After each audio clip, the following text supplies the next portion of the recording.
Hello students, I Ankur Raj welcome you all to the ICSE and CBSE board class 6 to 12 computer science subject common topics lecture series। और यहाँ पर हम लोग lecture number 24 देख रहे हैं common topics का। तो यहाँ पर फ़िलहाल हमारा जो फोकस है, हमारा जो बेसिक टॉपिक है वो पाइथन पर है। तो पाइथन जो हमारा कॉमन टॉपिक है, बेस टॉपिक, यहाँ पर पाइथन में हम लोग फ़िलहाल देखने वाले हैं उसके लूपिंग स्टेटमेंट्स में लूप को देख रहे हैं। वो कौन सा लूप है हमारा, वो हमारा फॉर लूप है। और पाइथन के फॉर लूप को हम लोगों ने फ़िलहाल, ऐसे मैंने आपको बताया पहले भी हमारे लेक्चर नंबर, इसके पीछे के सारे lectures, lecture 23, lecture 22, 20 and all, है ना। पीछे कुछ 5 लेक्चर्स में हम लोगों ने फॉर लूप का इटरेशन देखा था, मीन्स फॉर लूप का लूपिंग देखा था अलग अलग ऑब्जेक्ट्स में, जो कि आपके थे list, tuple, sets, dictionary and all. तो यहाँ पर और हम लोगों ने एक स्ट्रिंग को भी देखा था। तो ये 5 हो गए। और आज हम लोग जो देखने वाले हैं वो डायरेक्ट एक फंक्शन में इसका इटरेशन या उसका लूपिंग देखने वाले हैं, फॉर लूप का। तो यहाँ पर जो लूपिंग स्टेटमेंट्स होंगे वो फॉर लूप की लूपिंग स्टेटमेंट्स होंगे। तो फॉर लूप का यहाँ पर इटरेशन हमें देखने को मिलेगा, ठीक है, पाइथन में थ्रू अ फंक्शन। वो कौन सा फंक्शन होगा? फंक्शन हम लोग मेथड के नाम से भी जानते हैं, हमारा रेंज फंक्शन होगा। तो आइए हम लोग देखते हैं इस रेंज फंक्शन को। सबसे पहले रेंज फंक्शन होता क्या है और किस तरह से, क्या कुछ अलग अलग तरीके हैं यहाँ पर, है ना, रेंज फंक्शन को यूज़ करने के हमारे फॉर लूप में। तो लेट्स मूव अहेड स्टूडेंट्स।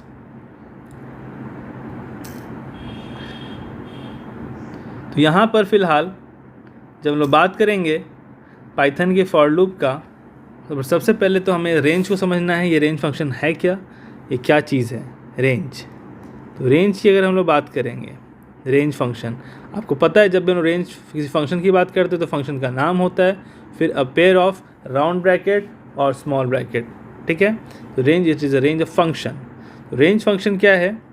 तो यहाँ पर लूप कराना है हमें, लूपिंग करानी है, इटरेशन कराना है थ्रू रेंज फंक्शन। तो ऐसा क्यों, आखिर रेंज है क्या?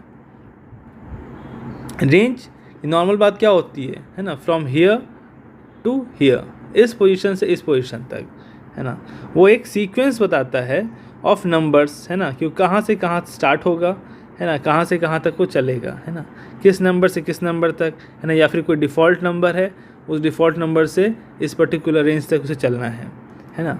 मीन्स कहाँ से स्टार्ट होना है और कहाँ पर उसे एंड होना है, ये उसका एक रेंज होगा, ठीक है। जैसे आपका नंबर लिखा है 9534, है ना, ये तो एक लाइक वहाँ पर मैं 1 2 3 4 लिखा हूँ, है ना, 5 6 7 8, तो 4, तो 4 से स्टार्ट करना है और 8 से एंड करना है। तो ये स्टार्टिंग पोजीशन क्या होगा, एंडिंग पोजीशन क्या होगा, कहाँ से ओपन होगा, कहाँ से क्लोज होगा, है ना। फिर अगर यार डिफ़ॉल्ट बताएं तो डिफ़ॉल्ट कहाँ से, अगर मैं नहीं स्पेसिफाई किया हूँ तो डिफ़ॉल्ट कहाँ से स्टार्ट होगा, किस नंबर से स्टार्ट होगा, है ना। तो वो बताएगा कि आपका किस नंबर से सीक्वेंस में स्टार्ट होना है ना, या फिर 0 से स्टार्ट होना है, कहाँ से स्टार्ट होना है, फ्रॉम वेयर टू स्टार्ट, है ना। अगर स्पेसिफाई किया है तो ठीक है, मतलब मीन्स अगर बताया गया है तब तो बढ़िया बात है, अगर नहीं बताया गया तो फिर डिफ़ॉल्ट कहाँ से स्टार्ट होगा, उस तरह से एंड में, है ना। अगर स्पेसिफाइड है तो वेल एंड गुड, अगर नहीं स्पेसिफाइड है तो बाय डिफ़ॉल्ट वो कहाँ पर एंड करेगा। तो इस तरह से हमारा एक रेंज होता है ना, कि कहाँ से स्टार्ट करना है और कहाँ तक जाना है,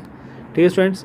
तो इस बातों पर हमें यहाँ पर फोकस करना है फ़िलहाल, कि कहाँ से स्टार्ट होगा और कहाँ पर जाकर एंड होगा, इस रेंज फंक्शन में हम लोग देखने वाले हैं। तो रेंज फंक्शन, अगर डेफिनेशन की बात करेंगे तो रेंज फंक्शन जो है ये रिटर्न क्या करता है, हमें रिटर्न अ सीक्वेंस, है ना। ये उसके बीच के नंबर्स को हमें देता है ना, सीक्वेंस ऑफ नंबर्स।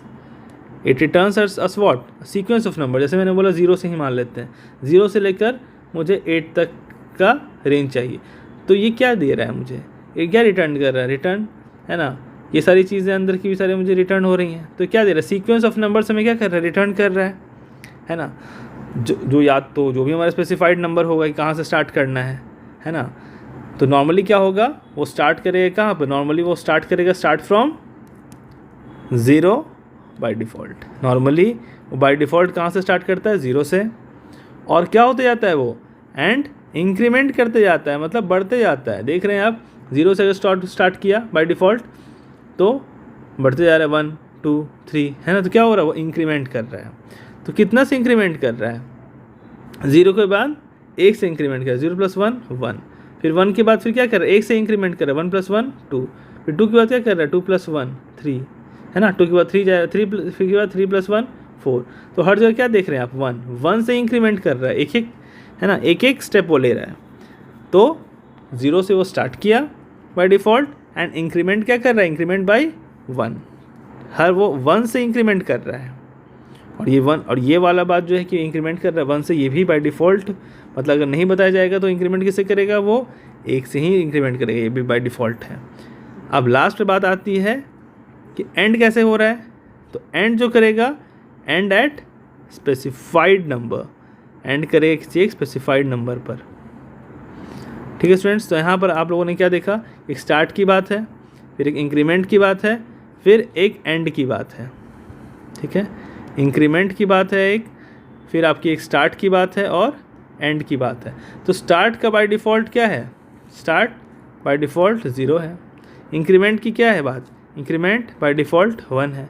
और एंड की बात क्या बोली जा रही है, एट स्पेसिफाइड नंबर। इस तरह से हम लोगों ने समझा इसे, इस तरह से स्टार्ट और एंड की बात होगी, कैसे कैसे, और क्या स्पेसिफाइड अगर है तो ठीक है, और अगर नहीं तो फिर डिफ़ॉल्ट का क्या केस है वो हमने देखा। और 3 स्टेजेस में है, स्टार्ट, इंक्रीमेंट और एंड। तो यहाँ पर अब ये एक रेंज की बात है। तो यहाँ पर अब इस रेंज में, रेंज एक, और रेंज क्या एक फंक्शन है ना, पेयर ऑफ स्मॉल ब्रैकेट और राउंड ब्रैकेट की बात करते हैं हम लोग। तो यहाँ पर जो लूप होगा, किस तरह से हमारा लूप वर्क करेगा।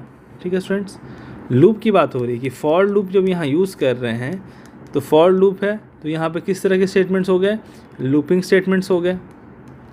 ठीक है, तो लूपिंग स्टेटमेंट्स, इन्हें वो क्या बोलते हैं हम लोग, इटरेटिव स्टेटमेंट्स, मतलब इटरेट हो रहा है ना, इटरेशन प्रोसेस हो रहा है ना। या इसी को हम लोग रिपीटेटिव स्टेटमेंट भी बोलते हैं, बार बार रिपीट होंगे, है ना। तो बार बार, है ना, रिपीट होना है, कोई आपका सेगमेंट ऑफ कोड, है ना, बार बार रिपीट हो रहा है, कोई आपका block of code bar bar repeat हो रहा है ना। तो एक्चुअल में क्या होगा, अब फॉर लूप है, तो फॉर लूप आप जान रहे हो कि फॉर लूप है तो एक लूपिंग स्टेटमेंट है। ये कौन सा लूप, फॉर का लूप है आपका। तो फॉर का जो लूप है, इसका जो अपना इंडेंटेशन में एंटर होने के बाद इसका जो अपना बॉडी होगा, है ना, इसका जो अपना ब्लॉक होगा, इसका जो मैंने बोला ब्लॉक ऑफ कोड या मैंने बोला लाइन ऑफ कोड, है ना, और इसके अंदर जो सारे स्टेटमेंट्स होंगे, है ना, जो या फिर इंस्ट्रक्शंस बोलें, है ना। तो एक लाइन का स्टेटमेंट है कि 2 लाइन का स्टेटमेंट है, 1 लाइन का इंस्ट्रक्शन है, 2 लाइन का इंस्ट्रक्शन वो लोग देखेंगे। तो उसके अंदर जो लिखा आएगा वो उसका क्या होगा, बॉडी बोले, ब्लॉक बोले, लाइन ऑफ कोड बोले, ब्लॉक ऑफ कोड बोले, उसके अंदर कितने स्टेटमेंट है, इंस्ट्रक्शंस हैं। तो यहाँ पर हमारा फॉर लूप जो होगा, लूपिंग किसके थ्रू होगा, लूपिंग किसमें जाएगा, लूपिंग जाएगा थ्रू द आपका रेंज फंक्शन। रेंज फंक्शन क्योंकि मैंने क्या बोला, एक सीक्वेंस है ना, 0 से लेकर सपोज 5 तक। तो यहाँ से स्टार्ट होना है, यहाँ पर एंड करना है, और ये इंक्रीमेंट होते जाना है। तो ये एक रेंज बताएगा हमें, है ना, कि कहाँ से कहाँ तक जाना है। ये बात तो हमें कौन बताएगा, रेंज बताएगा। ठीक है, कहाँ से कहाँ तक जाना है।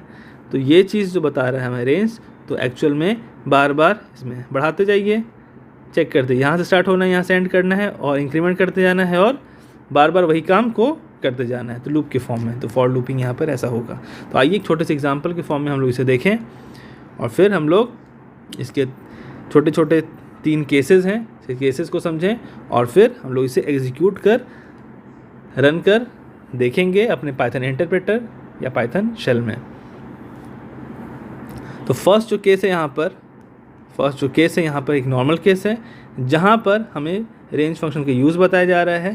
तो यहाँ पर स्टूडेंट्स हम लोग जो देखने वाले हैं रेंज को, तो यहाँ पर फ़िलहाल हम लोग जो देख रहे हैं वो कुछ इस प्रकार है कि यहाँ पर हम लोग को दिया जा रहा है सिर्फ जो रेंज के अंदर जो हमारा ब्रैकेट है ना, स्मॉल ब्रैकेट। तो यहाँ पर हमें दिया गया है, सपोज एक नंबर यहाँ पर दिया जा रहा है 6, या सपोज 5, कुछ भी नंबर ले सकते हो, 7, ठीक है, एक डेट के मैंने नंबर लिया। तो यहाँ पर रेंज 6 जो है वो क्या बता रहा है, रेंज 6 हमें ये बता रहा है फ़िलहाल कि आपका रेंज, अब आप बोलेंगे कि स्टार्ट की बात आपने बोला, आपने इंक्रीमेंट का बात बोला, और आपने एंड का बात बोला। तो ये 6 क्या बता रहा है, स्टार्ट होगा या इंक्रीमेंट करेगा या एंड करेगा। ठीक है, तो फर्स्ट ऑफ ऑल ये तो हमारा एक पैरामीटर के रूप में है, जो भी कुछ अंदर लिखेंगे ये हमारा क्या है, पैरामीटर है ना। अब पैरामीटर स्टार्ट है ना, पैरामीटर जो है आपका वो स्टार्ट है कि आपका इंक्रीमेंट है कि आपका एंड है ना, ये हमें फाइंड आउट करना है। ठीक है, तो ये स्टूडेंट्स बता रहा है कि आपका 6 जो है वो बता रहा है एंड वैल्यू बता रहा है। ठीक है, ये आपका बेसिकली बता रहा है क्या, एंड वैल्यू। ये आपका स्टार्ट नहीं है, इंक्रीमेंट नहीं है, ये आपका एंड वैल्यू बता रहा है। ठीक है, तो बता रहे कि एंड वैल्यू तो है बट स्टार्ट तो नहीं है। तो स्टार्ट बाय डिफ़ॉल्ट नहीं बताया जा रहा है ये हमारा, तो ये बाय डिफ़ॉल्ट क्या हो जाएगा, 0 to 6 है ना। तो 0 हमारा जो है वो हमारा स्टार्ट है, 0 से हमारा क्या है, स्टार्ट है, और आपका 6 से क्या है, एंड है।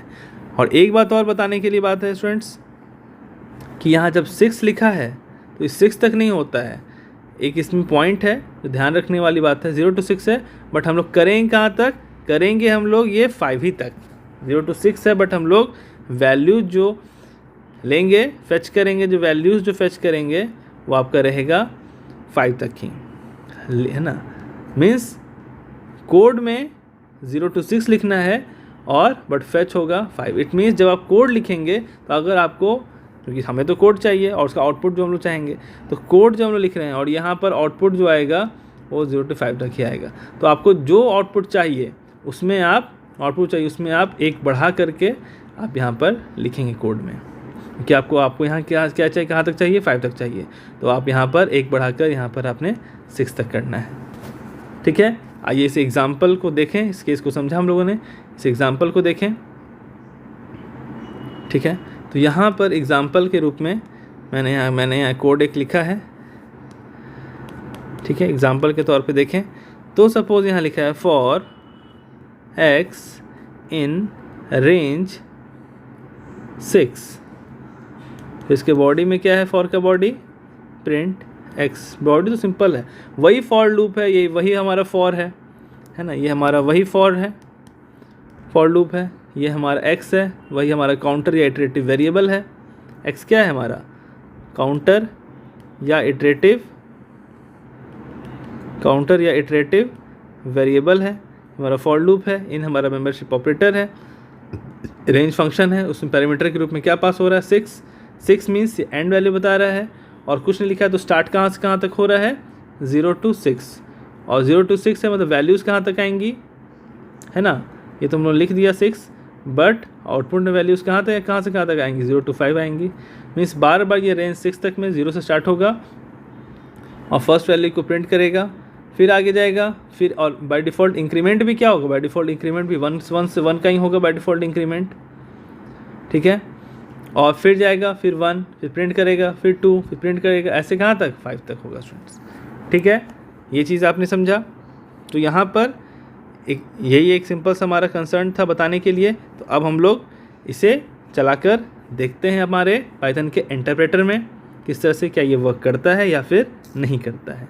तो आइए देखें उन्होंने क्या लिखा है, फॉर लूप को इस्तेमाल करना है इन रेंज फंक्शन। तो फॉर x इन रेंज में उन्होंने पैरामीटर में क्या पास किया, 6 पास किया, और 6 पास करने के बाद उसके बॉडी में यहाँ पर कोलन के साइन देंगे, फिर बॉडी में लिखेंगे हम लोग प्रिंट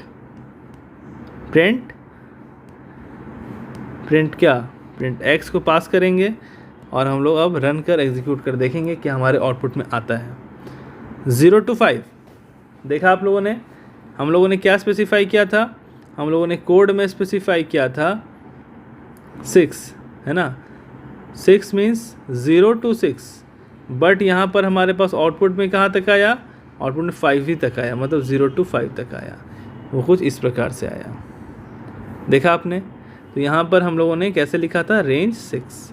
तो हमारा 6 क्या बता रहा है, फाइनल एंड वाला बात बता रहा है। और बाय डिफ़ॉल्ट स्टार्ट क्या होगा आपका स्टूडेंट्स, स्टार्ट आपका 0 से होगा, और बाय डिफ़ॉल्ट आपका इंक्रीमेंट भी 1 से होगा, एक बढ़ेगा, है ना। 0 में 1 बढ़ा तो 1 आया, 1 में फिर 1 बढ़ा तो 2 आया, 2 में फिर 1 बढ़ा तो 3 आया, है ना, 3 में फिर 1 बढ़ा तो 4 आया, 4 में फिर 1 बढ़ा तो 5 आया। आप देख रहे हैं, है ना स्टूडेंट्स, कि कितना हमारा इंक्रीज़ किया, एक ही बढ़ा। ठीक है, तो आइए अब हम लोग अपने सेकंड केस को देखें और समझें। तो हमारा जो सेकंड केस है, सेकंड केस में बस छोटी सी बात है, बस थोड़ा सा पैरामीटर में चेंजेस होगा, है ना, कि क्या स्टार्ट और क्या, है ना, कहाँ से कहाँ क्या स्टार्ट होना है। तो आपने क्या देखी, बाय डिफ़ॉल्ट जो है वो जो स्टार्टिंग वैल्यू है ना, बाय डिफ़ॉल्ट जो स्टार्टिंग वैल्यू है, रेंज फंक्शन बाय डिफ़ॉल्ट जो स्टार्टिंग वैल्यू है वो क्या है, 0 है, अगर हम लोगों ने नहीं बताया है तो। बट आप ऐसा नहीं है कि बाय डिफ़ॉल्ट आप स्पेसिफाई भी कर सकते हैं, है ना, आप स्पेसिफाई भी कर सकते हैं, क्या, स्टार्टिंग वैल्यू या स्टार्ट वैल्यू आप स्पेसिफाई भी कर सकते हो। तो स्टार्टिंग वैल्यू हमारे पास है ना, और एक आपका क्या है वैल्यू, एक आपका एंड वैल्यू तो था ही, है ना, स्टार्ट वैल्यू भी स्पेसिफाई किया है ना, और एंड वैल्यू तो स्पेसिफाइड है ही हमारा, है ना, ये तो ऑलरेडी स्पेसिफाइड था। ठीक है, इट मीन्स दो वैल्यूज़ रहेंगे हमारे पास, 2 वैल्यूज़ रहेंगे, है ना, कितने वैल्यूज़ हैं, 2 वैल्यूज़ हैं, 2 वैल्यूज़ हैं, इट मीन्स हमारे पास 2 पैरामीटर पास होंगे, किसमें, रेंज फंक्शन में। रेंज फंक्शन में हमारे पास 2 पैरामीटर पास होंगे, और 2 पैरामीटर जो पास होंगे उनमें जो पहला होगा फर्स्ट, और यहाँ जो दूसरा होगा, तो फर्स्ट जो होगा आपका कौन सा पैरामीटर होगा, वो स्टार्ट वाला, फर्स्ट स्टार्ट वाला होगा, और सेकेंड वाला, लास्ट वाला, वो एंड का होगा। ठीक है, इस तरह से। तो अब हमें इसे समझना है। तो यहाँ पर हम लोग बाय डिफ़ॉल्ट अगर कुछ स्टार्ट नहीं बताते हैं तो बाय डिफ़ॉल्ट जो होता है वो स्टार्ट क्या होता है, बाय डिफ़ॉल्ट स्टार्ट जो होता है वो 0 होता है, और एंड तो हमें स्पेसिफाई करना ही रहता है, हम लोगों ने अभी देखा फर्स्ट केस में। तो यहाँ पर हम लोग इस केस में स्पेसिफाई कर रहे हैं स्टार्ट वैल्यू, ठीक है, 0 ना रख कर, बाय डिफ़ॉल्ट ना रख कर, और हम लोग यहाँ पर एंड वैल्यू तो हमारा है ही, तो हम लोगों ने एक और पैरामीटर ऐड किया, तो हमारे पास टोटल 2 पैरामीटर हो गए। केस 1 में हमारे पास कितने पैरामीटर थे, केस 1 में हमारे पास सिर्फ एक ही पैरामीटर था। यहाँ पर कितना पैरामीटर था, सिर्फ एक ही पैरामीटर था। हम लोगों ने क्या स्पेसिफाई किया था, ओनली एंड वैल्यू हमारे यहाँ पर क्या था, स्पेसिफाइड था। ठीक है, और स्टार्ट वैल्यू क्या था, स्टार्ट वैल्यू हमारा 0 था, जो कि एक डिफ़ॉल्ट वैल्यू था बाय डिफ़ॉल्ट, है ना, स्टार्ट वैल्यू 0 है बाय डिफ़ॉल्ट की। ठीक है, तो यहाँ पर हम लोगों ने देखा इसे कि हमारा क्या है स्टार्ट वैल्यू और क्या है एंड वैल्यू, दोनों चीज़ें जो हैं वो हमारी दी रहेंगी। और यहाँ पर भी अब बाय डिफ़ॉल्ट इंक्रीमेंट की बात होगी, तो इंक्रीमेंट भी यहाँ पर जब बाय डिफ़ॉल्ट, तो यहाँ पर हमारा बाय डिफ़ॉल्ट का बात स्टार्ट में नहीं हो रहा है, क्योंकि हमारे यहाँ पे केस 2 में स्टार्ट भी स्पेसिफाइड है और एंड वैल्यू भी स्पेसिफाइड है। ठीक है, तो डिफ़ॉल्ट 0 से जो स्टार्ट होता था, डिफ़ॉल्ट 0 से जो स्टार्ट हो रहा था, उसकी बात यहाँ पर फ़िलहाल हम लोग नहीं करेंगे। बट हाँ, बाय डिफ़ॉल्ट की बात करेंगे। वो कौन सा बाय डिफ़ॉल्ट होगा, कि स्टार्ट की तो बात हो गई, एंड की तो बात हो गई, मगर इंक्रीमेंट की बात नहीं हुई है। तो इंक्रीमेंट में हम लोग डिफ़ॉल्ट की बात करेंगे। ठीक है, तो इंक्रीमेंट में डिफ़ॉल्ट की बात करेंगे, तो यहाँ भी बाय डिफ़ॉल्ट इंक्रीमेंट किससे होगा, 1 से होगा, मतलब एक एक ऐड होगा। जैसे हम लोगों ने क्या देखा था, 0 + 1 1 0 1 + 1 2, मतलब +1 +1 +1 एक एक से वो इंक्रीमेंट करेगा, बढ़ेगा। ठीक है स्टूडेंट्स, तो इसका हम लोग एग्जांपल देखते हैं। तो इसका एग्जांपल है हमारे पास यहाँ पर, तो यहाँ पर हमारे पास कितने पैरामीटर हैं, 2 पैरामीटर रहेंगे, फॉर x इन रेंज, और 2 होगा, मैंने क्या बोला, शुरुआत वाला क्या होगा, start value, suppose 2 6 print x। तो यहाँ पर आपका जो डिज़ायर्ड आउटपुट होगा वो क्या होगा स्टूडेंट्स, आप खुद बताएं, कहाँ से कहाँ तक होगा। ध्यान रहे, जहाँ से स्टार्ट होगा वो तो बिल्कुल वहीं से स्टार्ट होगा, बट जो एंड वैल्यू है यहाँ पर एक बढ़ा कर रहता है, तो हमारा आउटपुट में एक कम करना है ना। तो 2 से स्टार्ट होगा, 2 3 4 और 5, है ना, हमें एक यहाँ पर कम आएगा, क्योंकि हम लोग जो कोड करते हैं यहाँ पर कोडिंग की हुई है, तो कोड में हम लोग एक बढ़ा कर करते हैं और आउटपुट में हमारा नॉर्मल रहता है। ठीक है, और उसी प्रकार से यहाँ पर हमारा क्या, यहाँ पर हमारा केस 1 में क्या आउटपुट था स्टूडेंट्स, देखा था आप लोगों ने, यहाँ पर हमारा आउटपुट क्या था, यहाँ पर हमारा बाय डिफ़ॉल्ट 0 था, 0 1 2 3 4 और 5 था, क्योंकि 6 था तो एक कम होगा, कोड में तो एक बढ़ा कर रहता है, ठीक है। तो यहाँ पर हम लोगों ने देखा, तो आइए इसे देखते हैं हम लोग एग्जीक्यूट कर कि क्या ये ऐसा सही में है या नहीं है फ़िलहाल। तो देखा जाए तो यहाँ पर हम लोग अपने इस कोड में बस छोटा सा चेंज करेंगे। यहाँ पर कोड में हम लोग क्या करेंगे, एक और पैरामीटर को ऐड करते हैं। तो एक और पैरामीटर में हम लोगों ने क्या किया, 2 किया, 2,6। बस अब हम लोग इसे यहाँ से सेव किया हम लोगों ने। अब यहाँ पर हम लोगों ने इसे प्रिंट किया। तो 2 3 4 5 देखा आप लोगों ने, 2 3 4 5। तो क्या ये क्या आ रहा है हमारे पास, तो हमारे इस केस 2 में क्या देखा हम लोगों ने, यहाँ पर हम लोगों ने रेंज में 2 पैरामीटर को पास किया, 2,6। तो 2 क्या है, एक स्टार्ट वैल्यू है, और 6 क्या है, आपकी एंड वैल्यू है। तो कोड में हम लोग जो 6 लिखे हैं वो एक बढ़ा कर लिखे हैं, बट आउटपुट में हमारा 5 ही तक आया है। तो स्टार्ट वैल्यू भी स्पेसिफाइड है और एंड वैल्यू भी स्पेसिफाइड है। तो बाय डिफ़ॉल्ट कुछ वैल्यू है कि हाँ, बाय डिफ़ॉल्ट वैल्यू है कौन सी, इंक्रीमेंट की। तो इंक्रीमेंट बाय डिफ़ॉल्ट क्या हो रहा है, 1 से हो रहा है, एक एक बढ़ रहा है ना। 2 + 1 किया तो 3 आया, 3 + 1 किया तो 4 आया, 4 + 1 किया तो 5 आया। ये आप देख रहे हैं, ठीक है स्टूडेंट्स। तो 2 से स्टार्ट किया हम लोगों ने 5 तक। तो आइए अब हम लोग लास्ट केस को देखते हैं, और यही हमारा आज का इस रेंज फंक्शन का लास्ट केस होगा। तो इस केस को देखते हैं। तो लास्ट केस में क्या होने वाला है, आप गेस कर सकते हैं। यहाँ पर लास्ट केस में हम लोग के पास 3 पैरामीटर्स होंगे। कितने पैरामीटर्स होंगे, 3 पैरामीटर्स होंगे।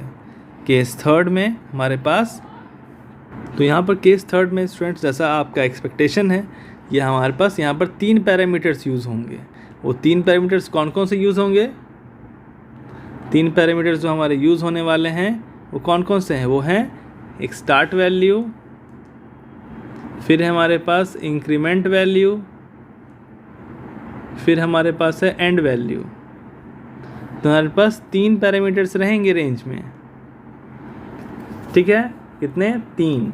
यहाँ पर स्टार्ट की बात होगी, यहाँ पर इंक्रीमेंट की बात होगी, यहाँ पर एंड की बात होगी, है ना। सबसे पहला वाला फर्स्ट जो होगा वो स्टार्ट का, फिर दूसरा इंक्रीमेंट का, थर्ड जो है आपका एंड का बात करेगा, ठीक है। तो यहाँ पर बाय डिफ़ॉल्ट वाला कुछ नहीं रहेगा, है ना, कुछ भी बाय डिफ़ॉल्ट नहीं रहेगा। मीन्स एवरीथिंग इज़ स्पेसिफाइड, है ना। ये भी स्पेसिफाइड है, स्टार्ट वैल्यू भी स्पेसिफाइड है, आपका इंक्रीमेंट वैल्यू भी स्पेसिफाइड है, एंड वैल्यू तो आपका पहले से भी स्पेसिफाइड था। अब केस 1 में, है ना, आपने देखा था केस 1 में आपका स्टार्ट वैल्यू स्पेसिफाइड नहीं था, है ना, स्टार्ट वैल्यू स्पेसिफाइड नहीं था, आपका इंक्रीमेंट वैल्यू स्पेसिफाइड नहीं था। एंड वैल्यू हमेशा से आपका स्पेसिफाइड रहा है, बताया रहा है ना, आपको पहले से क्लियर रहा है कि एंड वैल्यू क्या रहेगा। यहाँ पर ये दोनों क्या था आपका, यहाँ पर डिफ़ॉल्ट था, है ना। स्टार्ट था बाय डिफ़ॉल्ट 0 से और इंक्रीमेंट था 1 से। केस 2 में क्या देखा था हम लोगों ने, केस 2 में आपका क्या था स्टूडेंट्स, केस 2 में आपका जो 3 चीज़ें थी, स्टार्ट और एंड। तो यहाँ पर एंड, तो फिर यहाँ पर भी आपका एंड ऑलरेडी स्पेसिफाइड ही था, बट स्टार्ट भी स्पेसिफाइड था, बट बाय डिफ़ॉल्ट क्या बताया गया था, बाय डिफ़ॉल्ट आपका इंक्रीमेंट को बताया गया था, वो भी आपका 1 था, ठीक है। और यहाँ पर केस नंबर 3 में हम लोग जो देख रहे हैं, यहाँ पर तीनों चीज़ें हमें स्पेसिफाइड हैं। मीन्स एंड तो हमेशा से स्पेसिफाइड रहेगा, एंड तो एवरी टाइम आपका क्या है, स्पेसिफाइड है, एंड वैल्यू तो हमेशा स्पेसिफाइड है। बट यहाँ पर जब 3 पैरामीटर में और क्या क्या 2 चीज़ें स्पेसिफाइड हो गई, बताई गई हैं, स्टार्ट वैल्यू और इंक्रीमेंट वैल्यू। तो सबसे फर्स्ट में आपका जो रहेगा स्टार्ट वैल्यू, सेकेंड में आपका इंक्रीमेंट वैल्यू, थर्ड में आपका एंड वैल्यू रहेगा। बाय डिफ़ॉल्ट किसी भी वैल्यू में नहीं रहने वाला है, ठीक है। एंड वैल्यू तो हमेशा से रहेगा ही स्पेसिफाइड। तो आइए इसके एक एग्जांपल को देखें। तो यहाँ पर हमारे एग्जांपल के रूप में हम लोगों ने लिया, suppose for x in range, x in range, ज़्यादा बड़ा नहीं लेंगे हम लोग, या फिर आप बोले तो हम लोग बड़ा भी ले सकते हैं। Suppose we can say 3,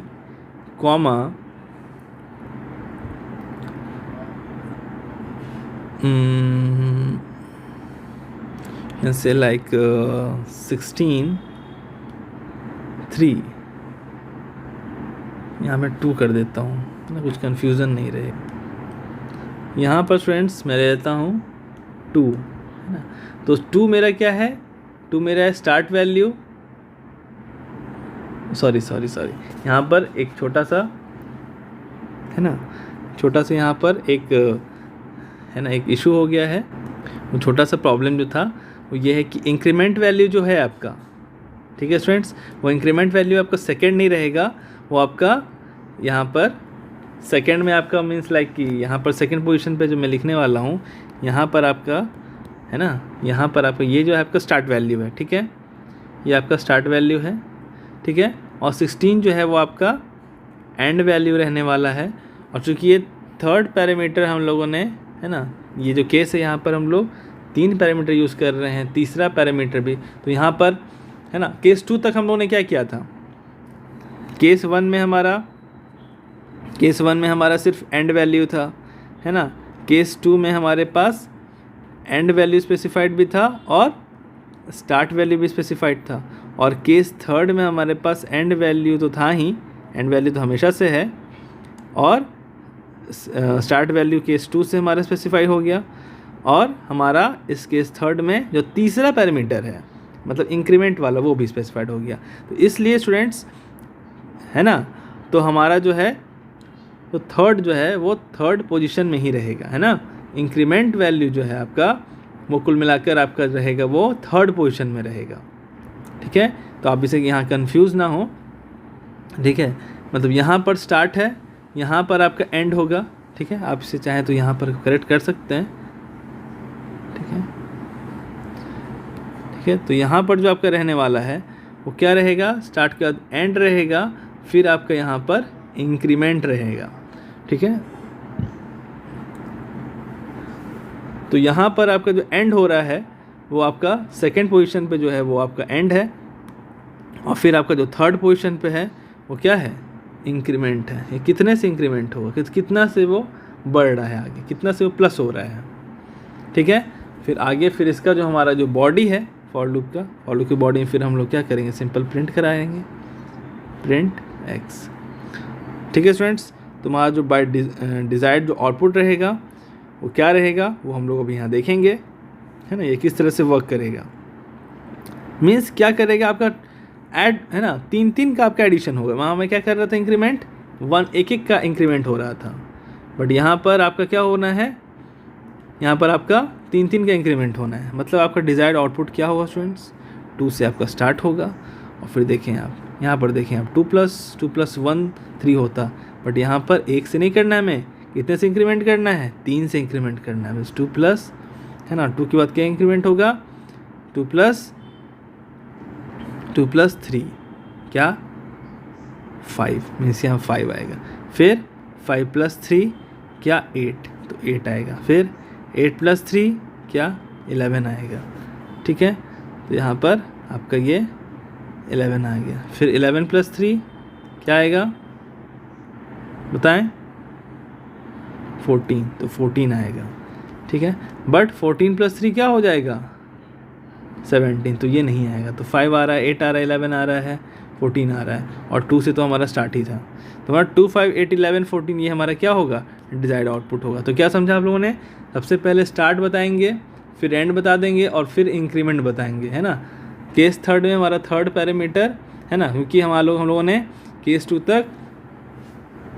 case 2 तक हमारा एंड भी स्पेसिफाइड था और स्टार्ट भी स्पेसिफाइड था, बट केस 3 में एंड और स्टार्ट तो स्पेसिफाइड था ही, हम लोगों ने इंक्रीमेंट को भी स्पेसिफाई किया।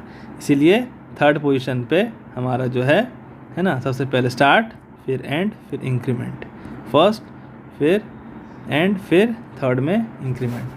1 2 3, 1 में स्टार्ट, सेकेंड में एंड, थर्ड में इंक्रीमेंट। तो देखते हैं क्या ये वर्क कर रहा है। फॉर एक्स इन रेंज, ठीक है। तो यहाँ पर फॉर एक्स इन रेंज, यहाँ पर हम लोगों ने किया 2, यहाँ पर एंड किससे करवा रहे थे हम लोग, 16 से, हाँ। तो 16 से हम लोगों ने यहाँ एंड करना है, और इंक्रीमेंट कितना करना है, 3 का करना है, और प्रिंट एक्स, ठीक है। तो क्या डिज़ायर्ड आउटपुट आना चाहिए हमारा, ऐसा हम लोगों ने कैलकुलेट किया 2 से 14 तक। देखें क्या ये सही है, इसे हम लोगों ने सेव कर लेना है 2 से 14 तक। देखिए स्टूडेंट्स, ये आ चुका है हमारे पास है आउटपुट। तो यहाँ पर हमारा इस केस थर्ड में हम लोगों ने क्या देखा, हमारा इस रेंज फंक्शन में हमारे पास क्या लिखा था, 2 कॉमा क्या था, 2,15 था, है ना। हाँ 2,15 या 16 था शायद हमारे पास, 1 सेकेंड, 2,16 या, है ना। इस केस थर्ड में हमारे पास था रेंज फंक्शन में 2,16,3। तो यहाँ 2 जो है आपका क्या बता रहा है, स्टार्ट वैल्यू, 16 जो है वो बता रहा है आपका एंड वैल्यू, और 3 जो है वो बता रहा है इंक्रीमेंट वैल्यू, है ना। स्टार्ट भी स्पेसिफाइड है, एंड भी स्पेसिफाइड है, इंक्रीमेंट भी स्पेसिफाइड है, ठीक है, इस थर्ड केस में, है ना। तो यहाँ पर ये चीज़ भी स्पेसिफाई हो गया, इंक्रीमेंट भी हमारा स्पेसिफाई हो गया यहाँ पर। तो जैसा कि आप जानते हैं, है ना, 3 से इंक्रीज़ कर रहा है, 2 से तो स्टार्ट ही हो गया, फिर 2 + 3, जैसे मैंने आपको वही बताया, है ना, 5। तो 3 का इंक्रीमेंट हो रहा है यहाँ पर। तो 14 के बाद जब मैं 3 ऐड करूँगा तो 15, 16, 17 हो जाता है ना। तो यहाँ से ये ज़्यादा हो जाएगा, ये यहाँ पर 16 में मेरा एंड ही है, ठीक है। और ये भी जानते हैं आप कि 16 यहाँ पर हम लोग एक बढ़ा कर लिखते हैं कोड में, है ना। मतलब अगर मेरा आउटपुट अगर 15 तक ही अगर आता तो 15 तक ही हम लोग यहाँ पर 15 भी किसी को ऐड करके अगर इंक्रीमेंट कर, जैसा भी इंक्रीमेंट वैल्यू हो उसे ऐड कर हमारे पास 15 अगर आता, 15 तक हम लोग लिख सकते थे, क्योंकि 16 इंक्लूडेड नहीं रहेगा, 16 यहाँ ये एक्सक्लूडेड रहेगा, है ना। 16 अब एक्सक्लूडेड रहेगा कि हम लोग एक बढ़ा कर लिखते हैं। तो यहाँ पर तो 3 ऐड करने के बाद 14 जो है, 14 में 3 ऐड करने के बाद क्या आ रहा है हमारा, 14 में तो 3 ऐड करने के बाद तो हमारा 17 आ जा रहा है। तो ये तो और ज़्यादा ही हो गया, हमारे पास 16 लिखा है तो हम लोग 15 तक ही एक्सेप्टेड है ना। ये हम लोग एक बढ़ा कर लिखे, 15 + 1 एक बढ़ा कर 16 लिखे, ये एक्सेप्टेड नहीं रहता। ये हम लोग कोड में यहाँ पर हम लोग जो एंड वैल्यू लिखते हैं वो एक बढ़ा कर लिखते हैं, 16 एक बढ़ा कर, हमारा जो डिज़ायर्ड आउटपुट होगा, है ना। डिज़ायर्ड आउटपुट में अगर आना है तो मतलब 15 तक हमारा एक्सेप्टेबल है ना, बट 16 नहीं, तो एक हम लोगों ने बढ़ा कर लिखा यहाँ पर।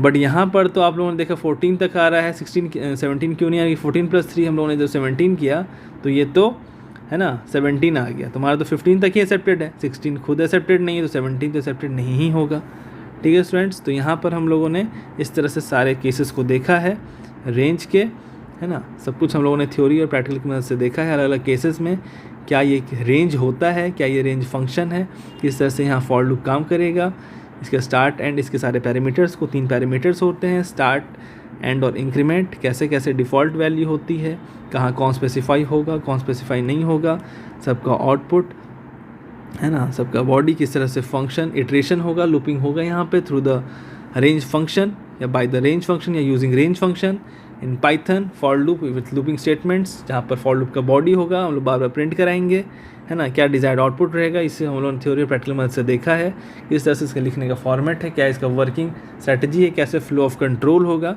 ठीक है स्टूडेंट्स। तो उम्मीद है सारी चीज़ें आपको समझ में आई होंगी, है ना। तो यहाँ पर आज का हमारा जो सेशन है ये पाइथन फॉर लूप का रेंज फंक्शन का यहाँ पर एंड होता है स्टूडेंट्स।